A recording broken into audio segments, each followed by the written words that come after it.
different designs. They're the ones, the geometric things that you see that look rather expensive. Very nice. The Cosby Show, an American television sitcom created by Ed Weinberger and Michael J. Lesso, remain one of the best sitcoms in 1984. However, behind the picture-perfect displayed on camera, there are so many behind-the-scenes and secrets that will shock you to the bones. Get ready to explore those weird facts about the famous Cosby Show. Number 20. The iconic sweaters were camera problem solvers. It may sound untrue, but the famous Cosby sweaters were never planned from the beginning. Let's see how it started. In the 1980s, actress and singer Josephine Premis was well aware of fashion designer Koos van den Akker's eye-catching work. During that period, Josephine was planning on getting a gift for one of her friends, Bill Cosby. Right then, after seeing Akker's sweater, she requested one as a gift for Bill. On the day Van was meant to make the delivery, Bill was in the studio working on his NBC sitcom, The Cosby Show, which was already in its 8th season. Van had no choice but to make the delivery at the studio. After the sweater was delivered, Bill loved it so much and wore it when he portrayed the role of Dr. Cliff Huxtable on the show. After he wore the sweater and many of their viewers saw it, responses began to trickle in. Fans kept asking where Bill got the shirt, and they loved it too. With so many requests, the designer had no choice but to make more. According to Van, "So, we made a bunch of them, and it is history." Not only did the sweater sell out quickly, it became known as the Cosby sweaters. The sweaters, which had a unique and bold mixture of colors, became a fixture on the beloved series. Apart from the sweaters adding to the show's publicity, behind the scenes, they also helped solve many camera problems. For instance, the show was taped in front of a live audience, which meant each episode would be shot twice. This would have ended up in a lot of stress and wardrobe issues, but the sweaters helped. According to designer Sarah Lemire, the sweaters made it easier to shoot the show. She further explained, "We ended up doing close-ups of Cosby so you could cut between the first and second show. The sweater became an easy way to control that. That's not all. The sweaters also helped provide a contrast to the other characters on screen." Sarah added, "With Bill, you can put something bold on him, and he would overpower it." Over the years, the sweaters have become increasingly creative, and many designers have brought out the uniqueness of these garments. Reports reveal that someone from Scandinavia created a sweater with a baby's feet design to reflect Dr. Huxtable's occupation as an obstetrician. Additionally, another designer took up the challenge and created a memorable sweater that depicted men running, as both Bill and his character loved to participate in relay races. How adorable. Sarah further shared that during the show, she would often get different calls from viewers asking her where the sweaters came from. In addition to Van den Akker, some of the sweaters were from the fashion house Missoni. Also, she reported that many other sweaters were from Perry Ellis. And this is contrary to the belief that Coogie made the sweaters, as many believed. "I was told there was a run on sweaters at one point," she said. Number 19. The iconic sweaters became popular years after the show stopped.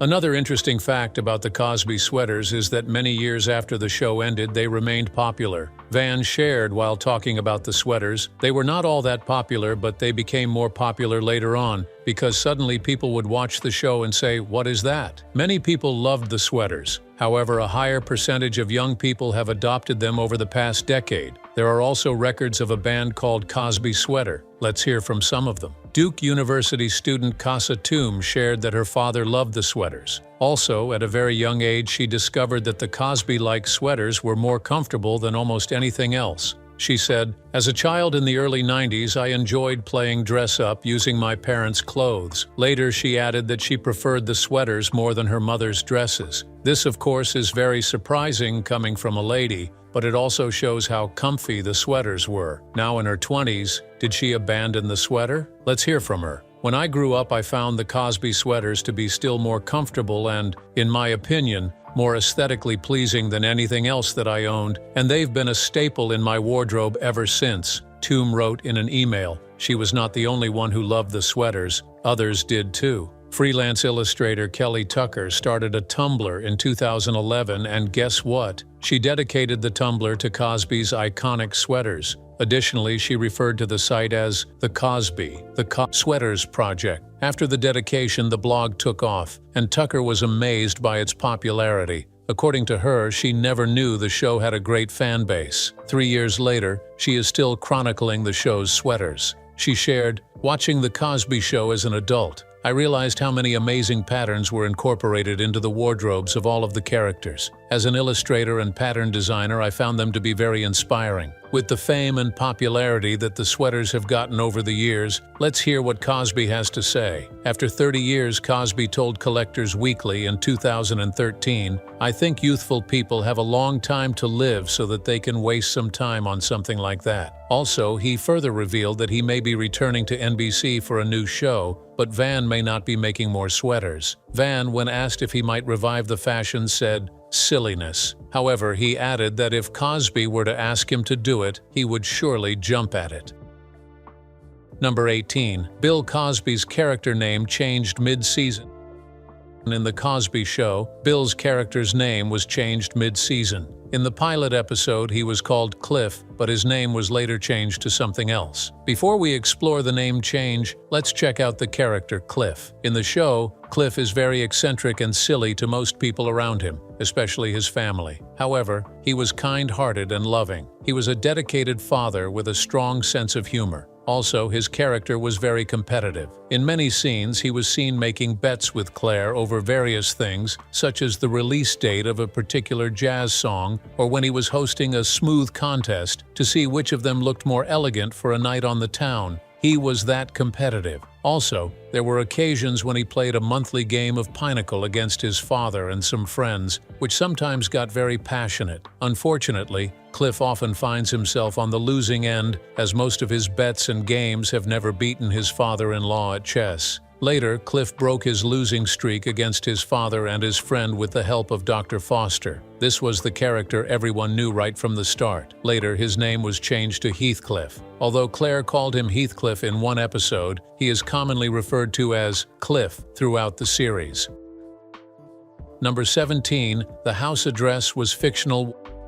1. Mysterious aspect of The Cosby Show was the home address. Shockingly, the address was truly fictional. This came as a massive shock to their viewers. According to Jeffrey Owens, everybody was completely confused about the house. It was a complete mystery to people what that was all about. Jeffrey had played the role of the bumbling son-in-law, Elvin, in the show. During the show, the alleged address of Cliff, Claire, Sandra, Denise, Theo, Vanessa, Rudy, and later Olivia was stated to be 10 Stigwood Avenue. This was the name of a road that neither exists in Brooklyn nor any other New York borough. After a thorough search and review of the findings, it was revealed that among the townhouse-lined streets in the Heights, there were no avenues, and the closest name you can find might be those with tree origins, such as Poplar Street or Willow Place. Things got more dramatic when everyone realized that the house address was just fiction, and many enthusiasts moved out in search of the house. There were claims that they may have used the name Stigwood while trying to mimic the names that fill New York City's streets and hearken to the original landowners or founders of the city, such as Fulton, Joralemon, and Remsen. But there was no name like Stigwood. Also, those who were well-versed in New York celebrity lore knew that the house was actually in Manhattan at 10th Street, Luke's Place. Additionally, New York City groups have named it one of the top destinations among visitors to the city. Later, Jeffrey talked more about the house at the TV Land Awards. He revealed that the St. Luke's Place building was just an exterior. The house that they used for the show was actually in Greenwich Village, but we were supposed to live in Brooklyn Heights, but we filmed in Queens. Meanwhile, most people in the world thought we filmed in Los Angeles, he added, laughing. According to IMDb.com's trivia section, Bill Cosby was adamant about staying in New York because he disliked working in Hollywood. Further research revealed that one of the messed up aspects of The Cosby Show was its location. It was hard to locate, and even when many people discovered it, they were pissed off at the confusion and unnecessary suspense caused by the directors of the series. Due to their love and passion for the series, many fans wanted to know and explore the filming locations, but they were disappointed to discover that Cosby had made a mess of it all. According to some critics, the show's location was nothing short of a geographic chaos. Did this affect the movie's ratings? A big no. However, it got on the nerves of their viewers and friends.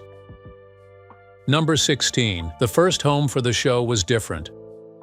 Another interesting fact about the show is that the first home was different. They filmed at NBC's studios, that was in Midwood, Brooklyn. It was located at 1268 East 14th Street. The location was not very convenient for the entire cast. Although it was easier for many, it was not so convenient for Bill. "I just took the subway. I live in Park Slope," he shared. Additionally, Claire had worked on Broadway for a while, and Malcolm Jamal Warner, who was raised in Jersey City, had to suffer the inconveniences as well. Keisha Knight Pulliam, on the other hand, shared that her family had to shuttle her to tapings from their home in Newark.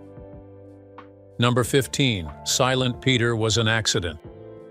In The Cosby Show, Peter Costa played the role of Peter Chiara. However, he was mute and said nothing throughout the show. What many thought was acting was an accident that Bill was able to turn into an opportunity. According to some rumors, while acting, Peter forgot what he was to say and panicked, which made him make very anxious expressions. When this happened, Bill felt it was acceptable to proceed with the filming. He believed the natural acts would improve the production, and he was right. In later years, Peter has received a lot of recognition for his role in the show as a child. He was known to be the first to run out the door whenever a scary or disastrous situation occurred in the Huxtable house. Many people remembered him as the timid child, which ultimately contributed to his career success.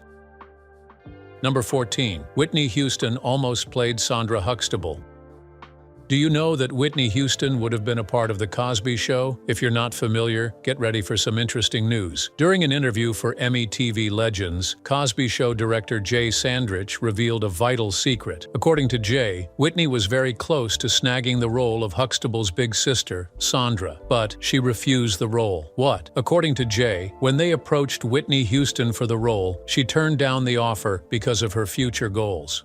Jay further revealed that before they started filming the show, he was busy meeting with different actors who were eager to sign the Cosby Show contract, but his experience with Whitney was different. "And this girl we brought back from New York said to me, 'I can't sign this contract,'" Sandrich recalled. When he asked her why, she said, "Well, I want to be a singer. I can't be in every show. I have to be able to tour." In an attempt to convince her, Sandrich shared that he had tried to persuade her by telling her that the show could help her acting career, but Whitney was determined that she couldn't commit to a TV series. Additionally, he mentioned that he had inquired whether Whitney had a recording contract or had ever toured. To this, she replied, "No." I said, "Well, who told you you can sing?" And she said, "My mother, my aunt." According to Jay, the more he spoke with Whitney, the more he knew she knew what she wanted to do. Also, Jay believed that trying to convince her any further would have been a complete waste of time. Later, the role of Sandra Huxtable went to Sabrina LeBeouf, who appeared in 53 episodes of The Cosby Show. According to IMDb, Sabrina was on the show from 1984 to 1992. After Whitney turned down the offer, she pursued her dream, and it was fulfilled. However, it is worth noting that even though her music career has been fulfilled, she did not abandon acting. After she gained fame through her music, she received more offers for acting. Later, she worked in movies like The Bodyguard, Waiting to Exhale, and The Preacher's Wife. Later, in 1993, in an interview with Rolling Stone, Whitney opened up on one of her fears for refusing to act at an early stage. She said that she was too apprehensive to make the jump to movies because she feared people would dog her before giving her a chance as an actor. Number 13. The cast ages created bizarre continuity problems.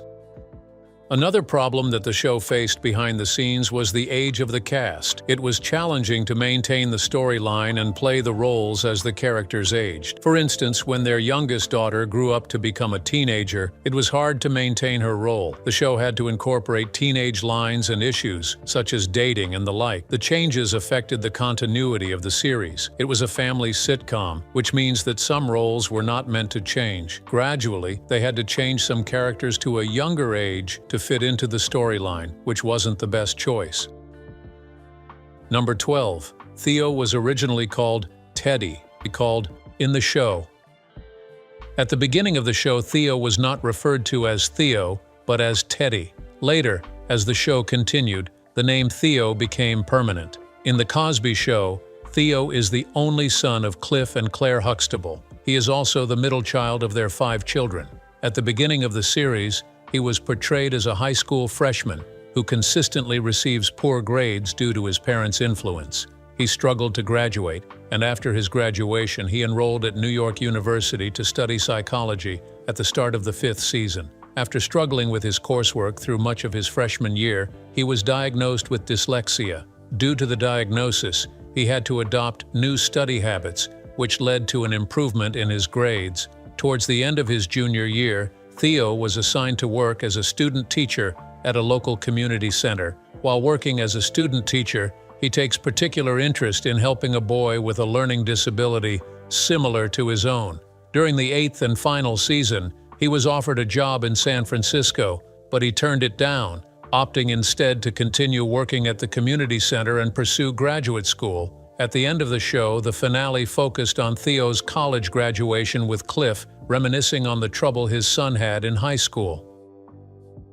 Number 11. The pilot had a completely different living room. On many occasions, sitcoms often use different settings in their pilot episode. The same thing happened on The Cosby Show. In the first episode, a distinct living room was used entirely, and it was different from the living room used in the rest of the film.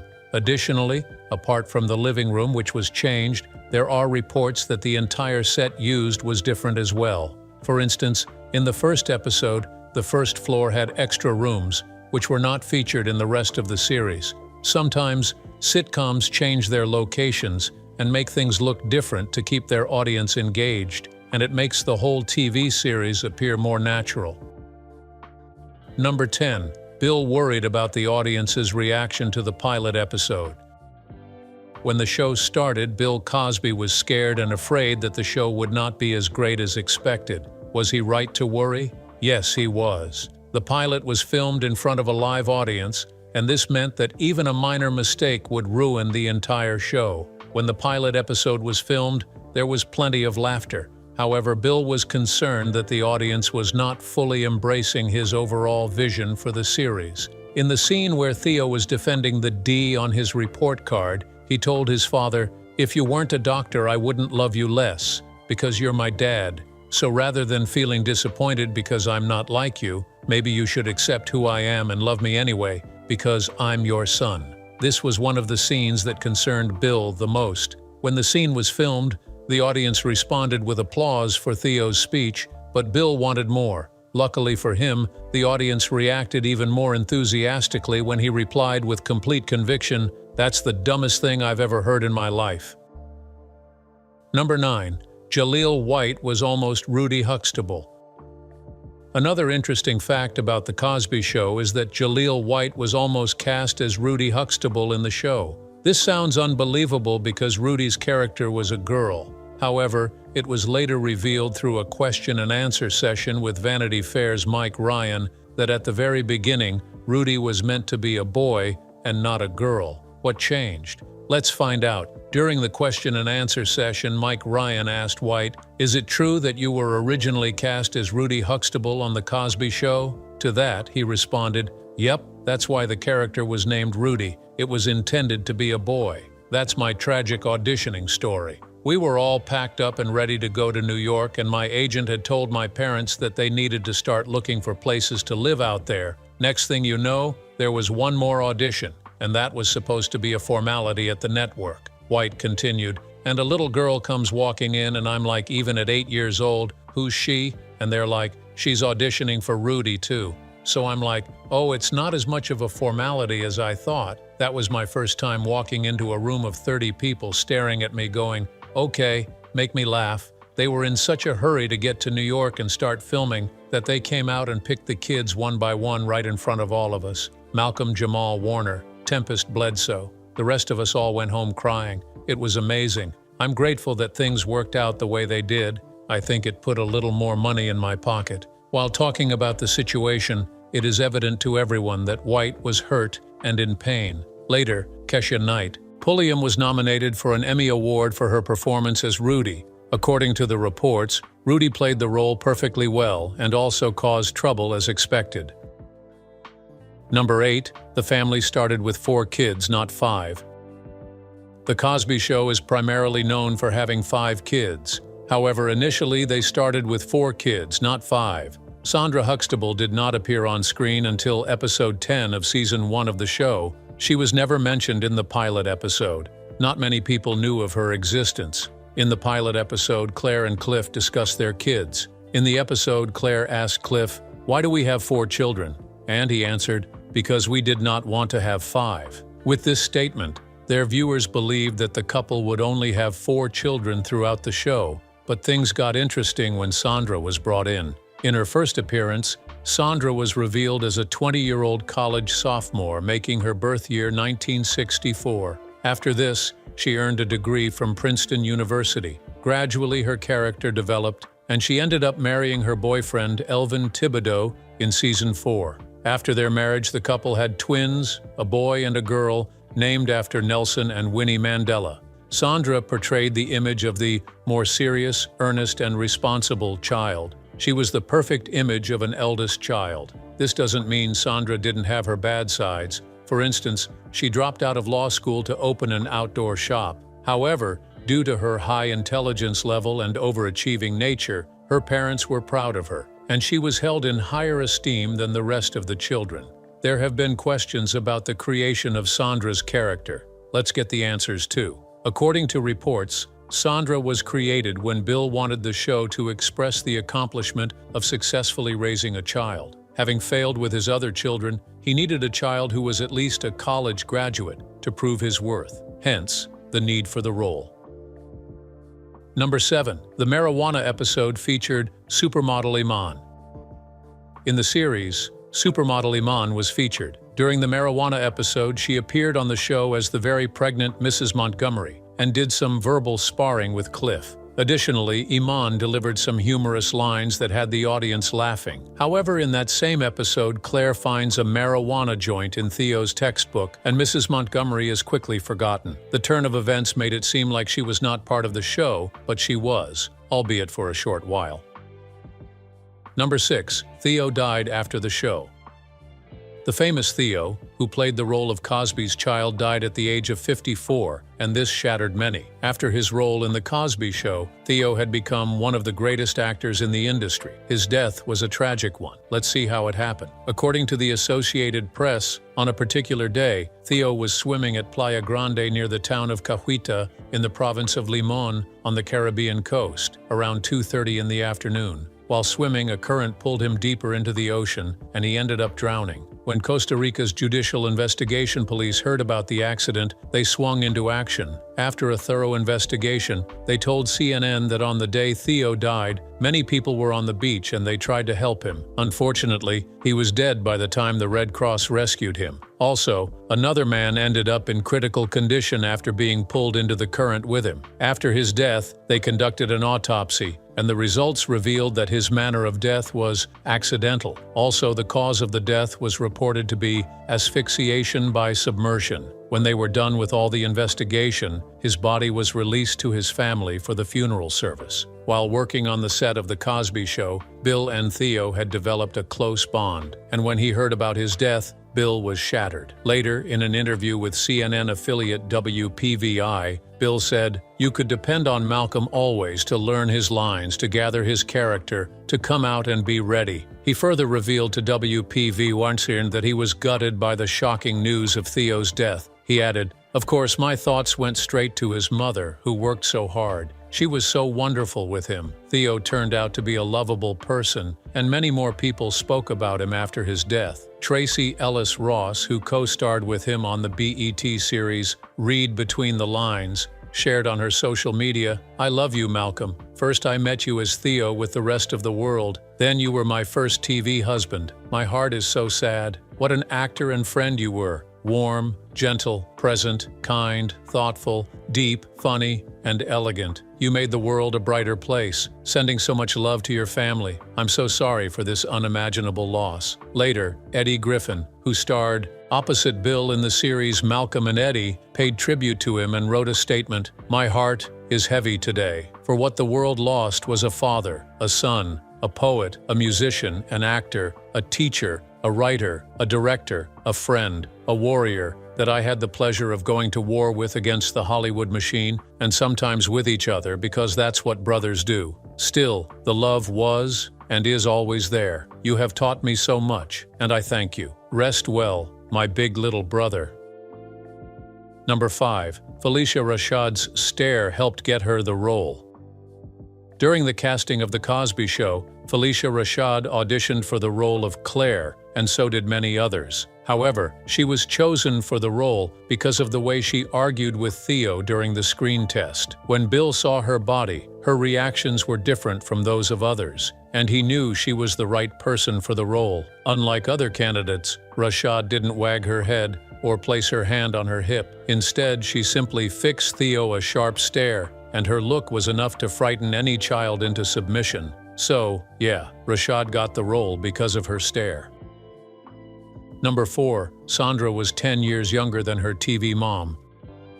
Another fascinating secret about The Cosby Show is that Sandra Huxtable was 10 years younger than Rashad. In real life, the age difference between Sabrina, who played the role of Sandra, and Rashad was enough to make the acting look weird and uncomfortable. But the two actresses pulled it off with outstanding professionalism. The age difference was not apparent to all on set, and their roles were significant. Later, Sabrina earned lots of recognition and applause for being able to pull off excellent acting skills despite being young. Number 3. Italians couldn't pronounce Huxtable.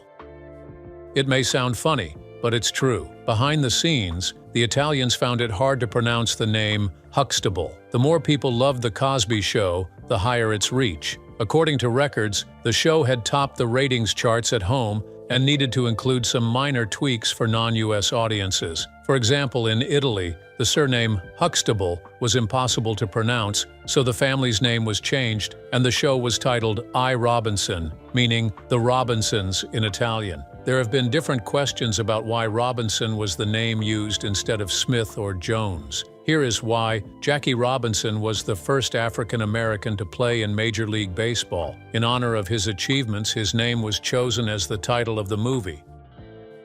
Number 2. Theo was meant to be taller.